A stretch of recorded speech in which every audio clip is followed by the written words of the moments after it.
the previous two?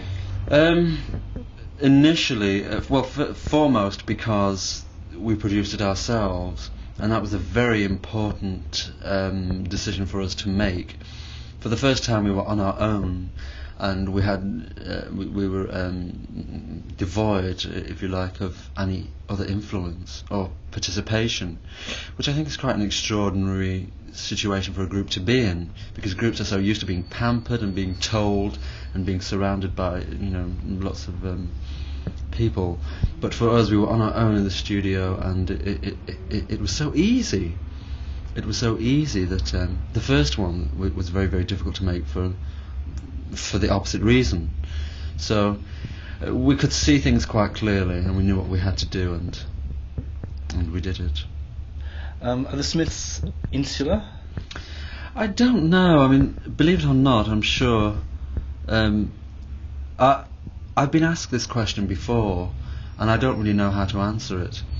I think that I always say that the Smiths speak for everybody, but people don't really seem to believe me when I say that. But that's the standpoint. We try to reach and speak to for everybody. It sounds quite a mammoth task. Well, it is actually. Okay, to change the topic completely. Pete Burns, yes. he appeared on stage with you. Why did that come about? Well, I don't really know. Suddenly he was there. No, it was quite planned. He popped up out of a trap door. He was there throughout the day, and we just thought, well, this was the last night of a very long tour, and we wanted to do something different, something with a twist, literally, and so we just twisted him. So he just came on stage, and it was dramatically under-rehearsed and incredibly clumsy, as I'm sure you noticed, but so what? It was quite topical anyway. It was. Everybody hates us now, which is quite topical. Would you ever consider working with Sandy Shaw again? Yes, we might be doing this in a few weeks. We've written a song which we want her to tackle, and and hopefully she'll tackle it in a few weeks. Looking back on her version of Hand in Glove, how do you feel about that in retrospect? In retrospect, I feel I've got two feelings. I think from a recording point of view, it was a tremendous success. I think from a sales point of view, it wasn't. I mean, in this country, it was a hit. It did quite well. It reached 27, I think, but it should have done much more, and I feel slightly angered because of that. But these things are trivial, really. I still adore the record, and I still play it endlessly. So that, I suppose, is the only success that we really need to care about. Right. When you first started, what was it about Johnny Marr's music that attracted you? I think it was still, there was such I think music was being drenched by the classical rock guitarist again, even though it was 1982 and we had been through various anarchic movements, to avoid a certain word. The very classical rock guitarist still kind of hung heavy, as it were, over the general flow of music in this country, and he wasn't like that. His music was very, well, I'm hesitant to use the word rudimentary, because that sounds as though he couldn't actually play his instrument, which he certainly could. I mean, he's hugely underrated, but it was very simplistic, and it was very emotive, and it was just to me very heartfelt. Those are the things that I saw in it. But I must say, I do think he's cripplingly underrated, certainly in this country. They do have a different opinion of him in America, and of me, of course. What do they think of you in America? They think I'm just some disturbed hag, which, of course, is completely wrong. Well, there was that quote in, what was it?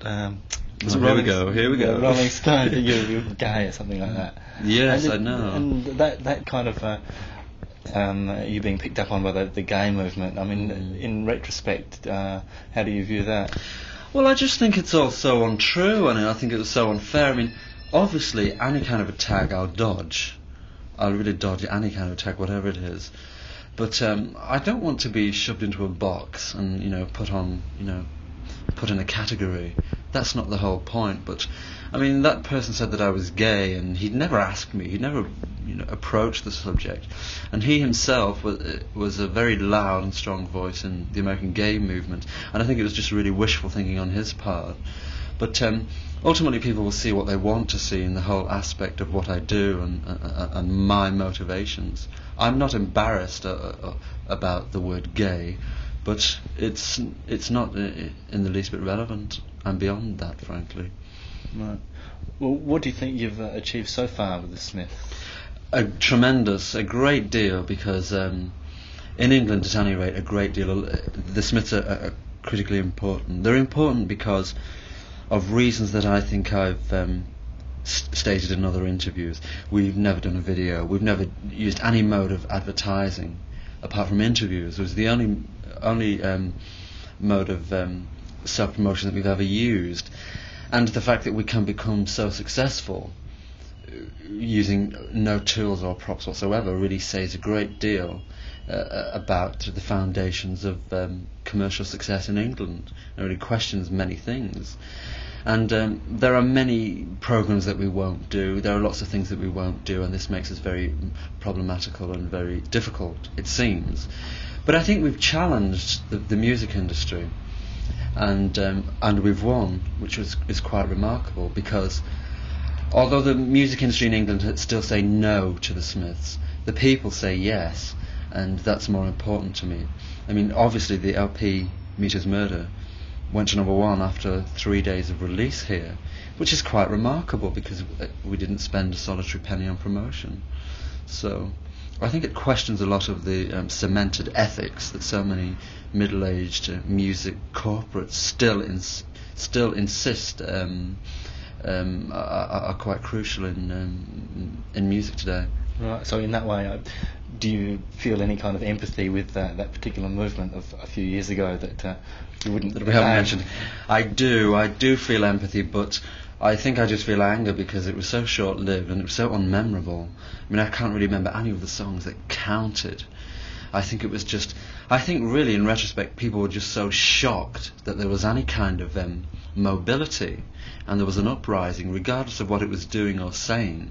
Just the fact that there was some kind of a movement and an uprising was enough to make people gaze at it very, very fondly. In retrospect, of course, most of the records were absolute bosh, but it was fun. Why didn't it last, and why did things go back to as they had been? I don't really know.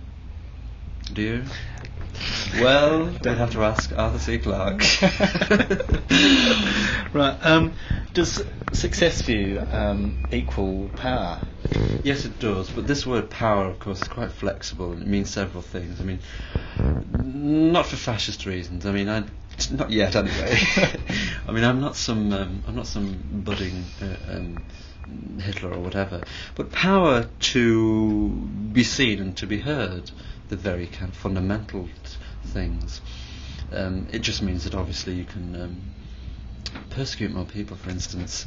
So I'm not interested in power for a stately home, or so that I can have a television channel or anything like that. Right. Do you sort of need to feed off that to a certain extent? Feed off what? Off the power. The feeling that you can actually. Well, it does have your voice heard. Well, it doesn't make things more difficult, put it that way. No, it does make things easier, I must say. Right. Okay. Well, what would you most like to do with it? What you've got? Well, there's a great deal to do. Obviously, we haven't covered as much ground as is possible. We have to visit other countries. I mean, things as basic as that, which takes time, and is quite tends to corrode the health somewhat. So it is very time consuming, and it's very taxing to do those kind of things. And obviously, because we're on an independent label, it's much more difficult because we have virtually no facilities whatsoever to do anything. So just really arranging a trip to Spain is takes up a full year, almost. Right. To digress again, I don't know if you've heard that Mick Jagger has been cast as Dorian in a Hollywood production of Picture of Dorian Gray. What's your opinion on that? Well, I'm totally speechless. I mean, if you told me that Bugs Bunny had been cast